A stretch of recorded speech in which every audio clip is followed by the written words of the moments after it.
Shalom saudara dan saudari dalam Kristus. Bertemu kita kembali dalam Rhapsody Reality TNI Malaysia. Pada hari ini saya akan berkongsikan firman Tuhan dari Pastor Chris yang bertajuk Berjalan dalam Kasih-Nya. Mari kita lihat 1 Yohanes 4 ayat 7 hingga 8. Saudara-saudaraku yang dikasihi, marilah kita saling mengasihi, sebab kasih itu berasal dari Allah. Dan setiap orang yang mengasihi, lahir dari Allah dan mengenal Allah. Sesiapa yang tidak mengasihi, dia tidak mengenal Allah, sebab Allah adalah kasih. Rasul Yohanes memberi suatu ringkasan dari Wahyu, ajaran Paulus dalam 1 Yohanes 4 ayat 16. Dan kita telah mengetahui dan telah percaya akan kasih Allah kepada kita. Allah adalah kasih. Dan sesiapa yang tinggal di dalam kasih, tinggal di dalam Allah, dan Allah tinggal di dalam dia. Oleh itu, kamu berada di dalam Kristus, dan Kristus ada di dalam kamu, adalah mengenai kasih-Nya yang dapat dilihat di dalam diri kamu dan dinyatakan melalui kamu. Allah adalah kasih, dan sebagai anak-anak-Nya, kita harus mengasihi sebagaimana Kristus mengasihi kita.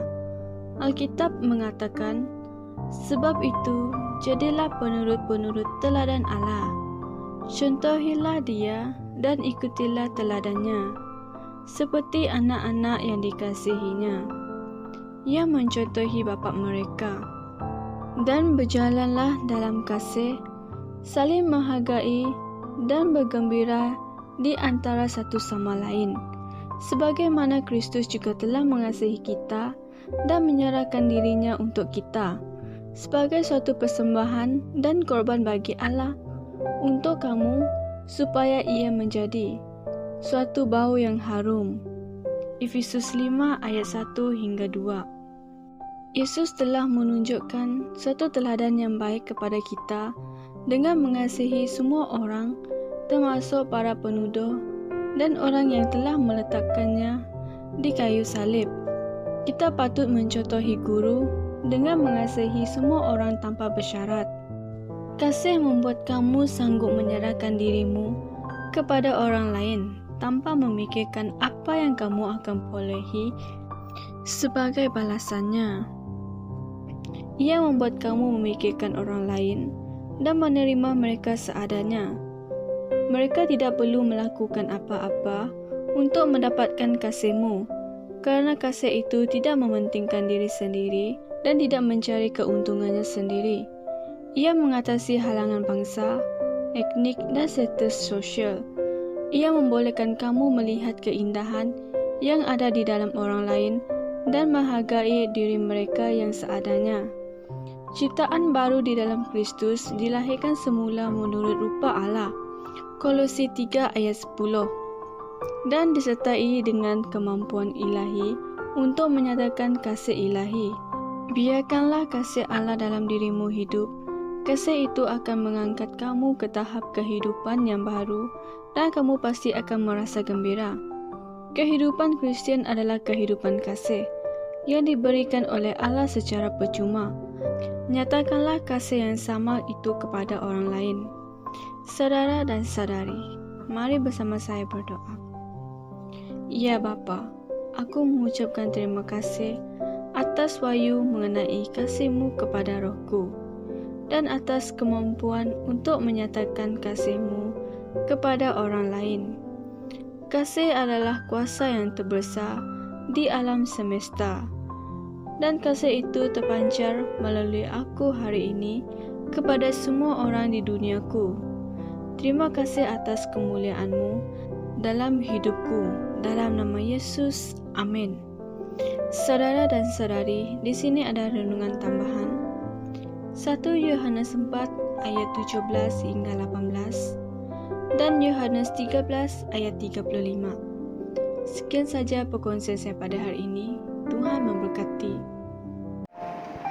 Kami percaya saudara-saudari semua telah diberkati dengan perkongsian firman dari Rhapsody Reality. Bagi sesiapa yang ingin menjadikan Yesus Kristus sebagai Tuhan dalam kehidupanmu. Kamu boleh mengucapkan doa ini bersama dengan saya. Ya Tuhan Allah, aku mempercayai Yesus Kristus, Anak Allah yang hidup dengan sepenuh hatiku. Aku percaya Dia telah mati untukku, dan Allah telah membangkitkan Dia dari kematian. Aku percaya Dia hidup hari ini.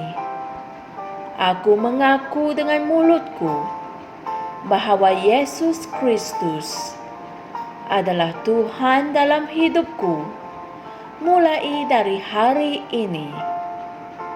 Melalui Dia dan di dalam nama-Nya, aku mempunyai kehidupan yang kekal. Aku telah dilahirkan semula. Terima kasih Allah kerana menyelamatkan jiwaku. Aku sekarang adalah anak Allah. Haleluya. Tahniah, sekarang kamu telah menjadi anak Allah. Untuk apa-apa sebarang pertanyaan atau untuk mendapatkan lebih banyak maklumat mengenai bagaimana untuk bertumbuh sebagai seorang Kristian, anda semua boleh hantar mesej di akaun Facebook kami atau email kami di tni.msia@gmail.com.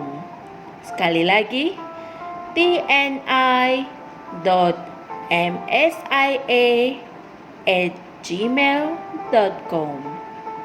Tuhan berkati Anda semua.